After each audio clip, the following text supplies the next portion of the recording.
Up next, a state politician mysteriously dies after her impeachment trial. Experts don't know why. I personally have not known a woman 50 years old drop dead of a heart attack. A microscopic clue points towards foul play. No one could account for this puncture wound in her left hip. Were her political enemies to blame, or was it someone closer to home? If you're asking me my opinion, he hated it. The clean get cleaner and the dirty get dirtier.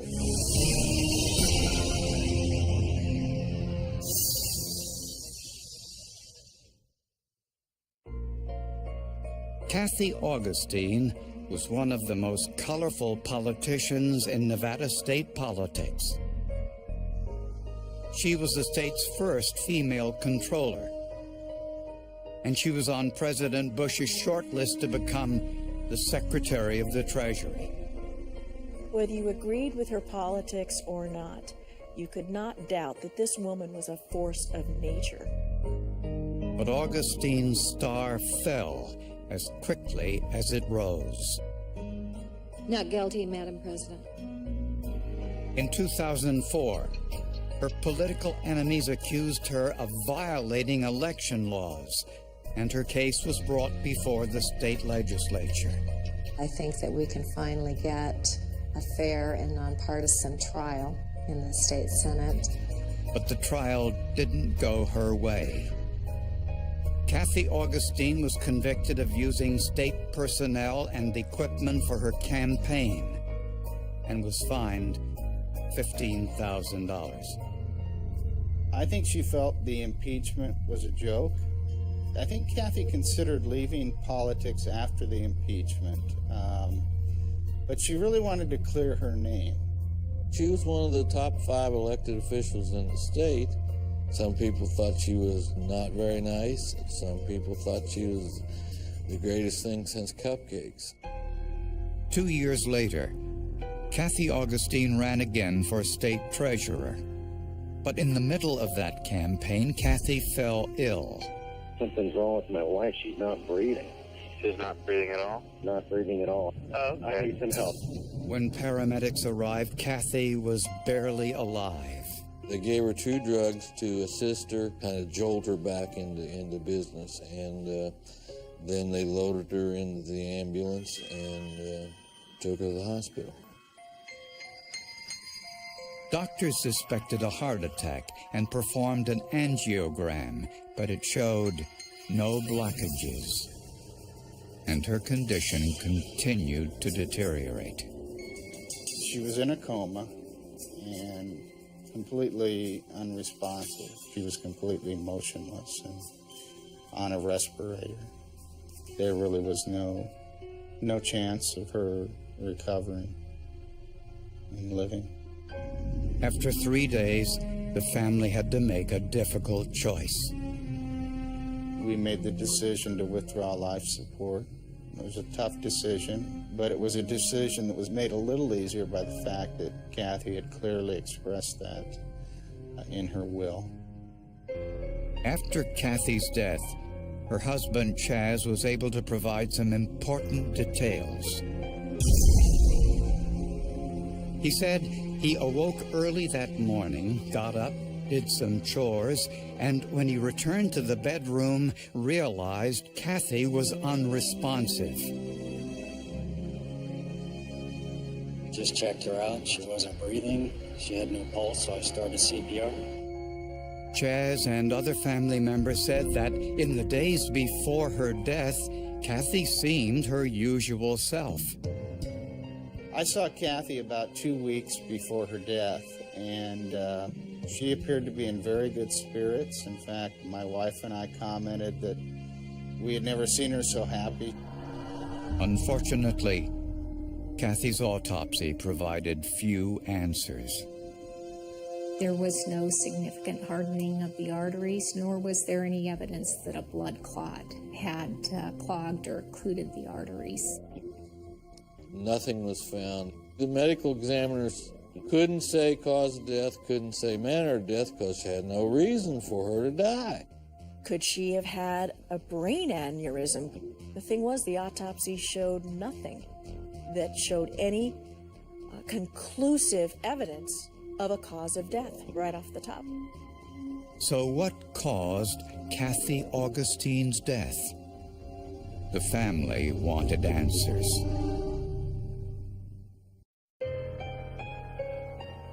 Several days after Kathy Augustine died, emergency workers were called to her house yet again. This is fire dispatch. Okay. What are we going out there for? Kathleen Augustine's husband's attempted suicide. Okay, do you know what message? Slit his wrist. He's unconscious.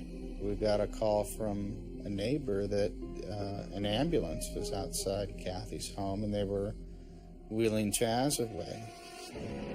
Chaz Higgs left a suicide note saying he couldn't live without his wife, Kathy. He blamed her political enemies for her death. Thank you for taking my wife away from me. She was fighting for her life, a life that was taken away by non-caring politicians. My wife's career was ruined by you. I want to be buried beside my wife so we can hold hands in the sunshine. Fortunately, Chaz received medical attention in time, and he survived. The next day, Kathy's funeral went ahead as planned. Friends and foes alike were there. It was a heartbreaking ceremony. These people loved her and they missed her and they mourned her. But hanging over that whole funeral were so many questions about why she had died. Kathy Augustine and Chaz Higgs had been married for only 3 years. And for Kathy, it was her 4th marriage. Her previous husband, Charles Augustine, was an airline pilot. He'd suffered a stroke and was hospitalized. And Chaz Higgs was his nurse. That's when Kathy and Chaz met. They were seen together in the hospital, having meals together in the hospital cafeteria. A relative of Charles Augustine was quoted as saying he thought that was odd, that Kathy and the nurse were spending so much time together. Charles Augustine died in the hospital. Kathy married Chaz just 3 weeks later. It was a relationship that evolved very quickly and certainly took all of Kathy's friends and family members off guard. My wife and I were sort of gagging, you know. It just seemed very naive, and of course we didn't express that to her. I mean, we wished her well and hoped for the best. But clearly, and I think we've all learned a lesson from that. Kathy was the beneficiary of Charles Augustine's $1 million life insurance policy. Investigators learned that Kathy and Charles were talking about a divorce before he suffered the stroke.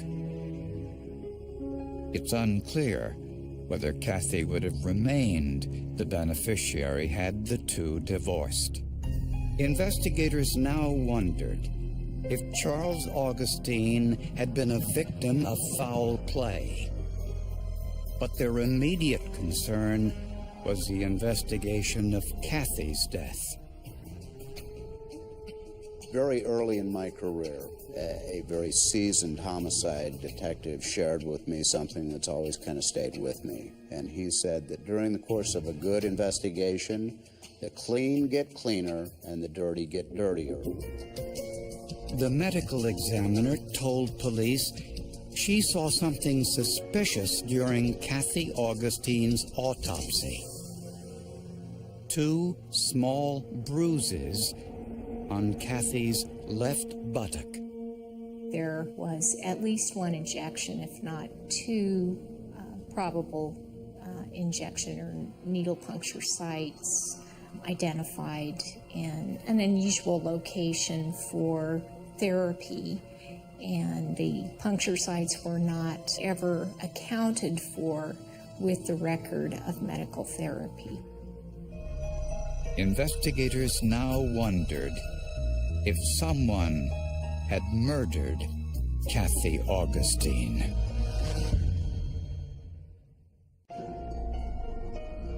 As police investigated the death of Kathy Augustine, they had to consider the possibility that her husband, Chaz Higgs, a registered nurse, was somehow involved.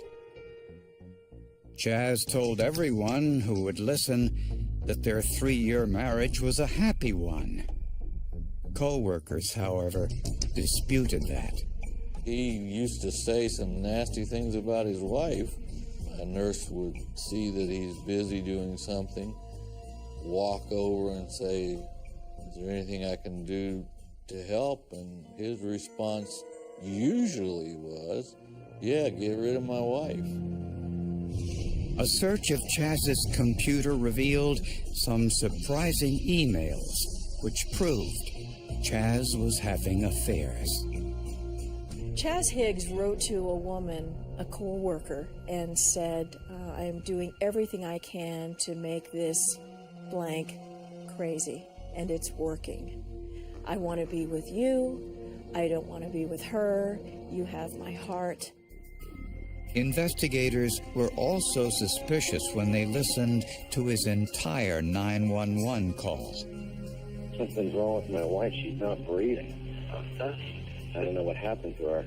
It's not trauma or anything. Said she's been really stressed, over the last 6 months or so. Hey, I'm going to do some more CPR, okay? Yeah, go right ahead. All right. He does not sound like the panic-stricken, grieving husband who is surprised to find his otherwise healthy wife unconscious, unresponsive, and near death. And ambulance workers said Chaz didn't look very concerned either. One of the things that the paramedics reported was Mr. Higgs's being seated in the passenger seat of the ambulance, reading the newspaper as his wife was being rushed to the hospital. I don't care how tough you are. If your wife's in the back end of that ambulance and you don't know why and you're not certain she's going to survive, I don't think you can read the Macy's ads. One of Kathy Augustine's friends told police Kathy called her the night before she died. She said her 3-year marriage to Chaz Higgs was over. Chaz Higgs asked for a divorce the night before he found his wife dead in their bed in Reno. Kathy's estate was worth over $1 million. Investigators also learned that Chaz Higgs made an incriminating statement to a co-worker the night Kathy was planning to end their marriage. She was a nurse who worked with Chaz Higgs, and she said that on the night before Kathy Augustine fell ill, that Chaz had said, if you really want to kill someone, give them a shot of Sucks. They can't trace it post-mortem. To this nurse, Sucks was a substance called succinylcholine. Succinylcholine is a drug that is used to paralyze people. It's a paralytic drug. It's typically used when an individual is under anesthesia for an operation in order to paralyze their muscles. Succinylcholine is usually given in very small doses. It's fast-acting and leaves the body quickly. It has a half-life, which means the time it takes for half of the drug to disappear, of about 1 minute. In large doses, it's fatal. And as a critical care nurse, it's a drug Chaz Higgs would have had access to. But investigators were worried. If Chaz Higgs used succinylcholine, there would be no way to prove it, since the drug leaves the body so quickly. I was concerned that he might actually get away with murder. But investigators remained hopeful that if Higgs did commit murder, that he left some trace. Persons who break the law, fortunately for me, are not always, the brightest bulbs in the chandelier. Crooks make mistakes. If they were smarter, they wouldn't get caught nearly as often. Then a week after Kathy's death, police got a break. A nurse who worked in the hospital's emergency room called police with some important information. She said when Kathy was first admitted to the hospital, she and a co-worker didn't believe Kathy was having a heart attack. Instead, they suspected she had been poisoned. So they immediately took samples of Kathy's blood and urine and had them frozen. If Kathy had been poisoned with succinylcholine, freezing these samples might give investigators the evidence they needed. The succinylcholine survives longer in the urine because there are not enzymes in the urine that break it down like there are in the blood sample. Investigators acted quickly. There's only 2 labs that I'm aware of in the country that can test for succinylcholine. One of them is the FBI lab in Virginia. It was there that Kathy's urine sample was subjected to liquid chromatography mass spectrometry. The analysis was a targeted analysis. The instruments were set up specifically to look for succinylcholine. Kathy's urine tested positive for trace amounts of succinylcholine. Had the samples not been frozen immediately, it would have been useless. Chaz Higgs was arrested and charged with his wife's murder. In searching his car, they found a stack of 3x5 cards. The very top card told all of the uses and dosages for succinylcholine. Investigators now wondered if Kathy's previous husband, Charles Augustine, had been murdered too.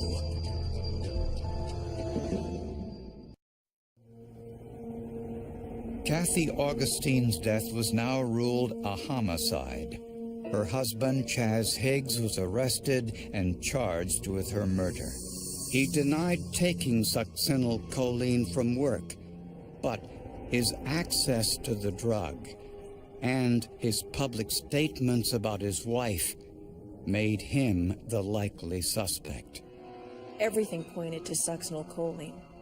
Chaz Higgs had access to it, that Chaz Higgs was angry with his wife, that Chaz Higgs had mentioned using that particular drug on someone in order to kill them 12 hours before her body was found.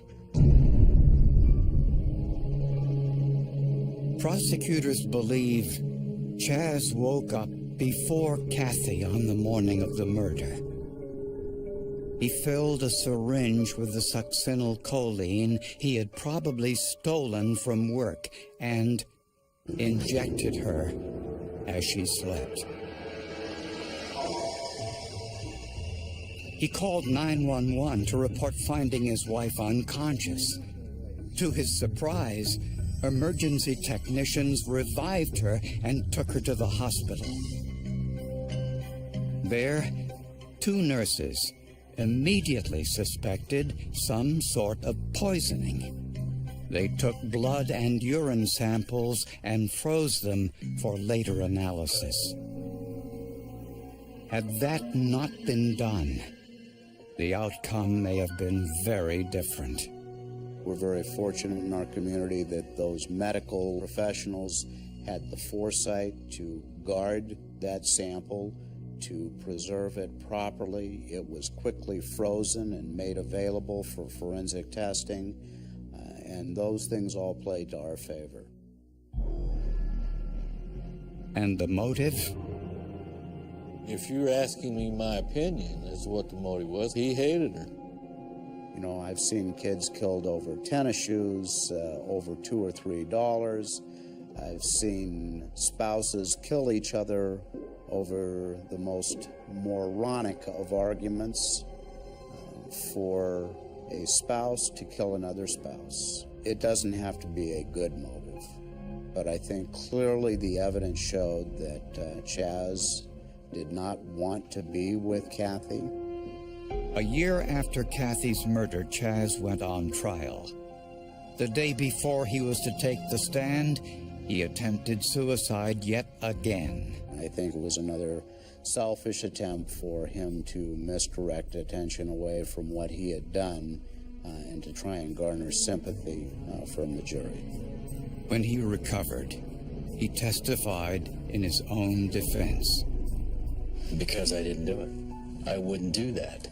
He was just as cold on the stand as he had been sitting in his chair. Bandages on his wrists didn't make him any more likable to the jury. Another prosecution witness used Chaz's own words against him.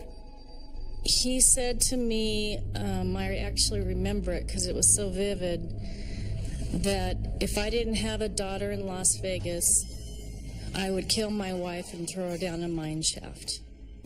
After a 10-day trial, Chaz Higgs faced the jury. We, the jury, in the above entitled matter, find the defendant, Chaz Higgs, guilty of first-degree murder. Chaz Higgs was sentenced to life in prison. He'll be eligible for parole after 20 years. Investigators have questioned whether Higgs had anything to do with the death of Kathy's previous husband, Charles Augustine. Chaz Higgs first met the Augustines when Charles Augustine suffered a stroke. Higgs was one of his nurses at the hospital. That's how he first met Kathy. According to investigators, Kathy and Charles had been talking about a divorce before his stroke. So perhaps it wasn't inappropriate for her to strike up a friendship with Chaz Higgs. When Charles Augustine died in the hospital, as his wife, Kathy was the beneficiary of his $1 million life insurance policy. 3 weeks later, she married Chaz Higgs. In 2007, Charles Augustine's body was exhumed and tested for succinylcholine. They did find the metabolite of succinylcholine, succinylmonocholine. A metabolite means it's a byproduct of succinylcholine. If you don't look for it, you don't find it.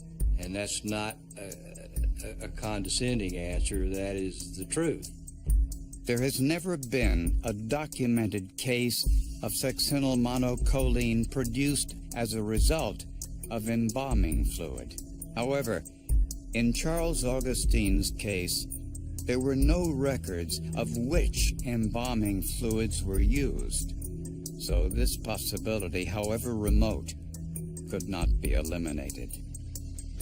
Therefore, the medical examiner did not change the manner of his death to homicide. I'm sure that there will always be some well-placed suspicions surrounding Mr. Augustine's death. For now, Chaz Higgs is in prison because 2 emergency room nurses made a split-second decision that foiled his well-laid plans. But for the high-tech testing methods and the forensics technology available, I think this case would have been a mystery forever. This whole case was based on forensic evidence.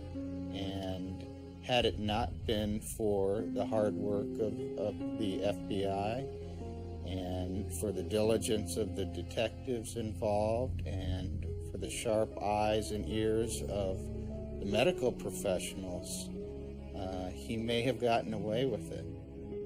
All I know is what the evidence showed that jury, and the evidence showed that jury that this guy was a murderer.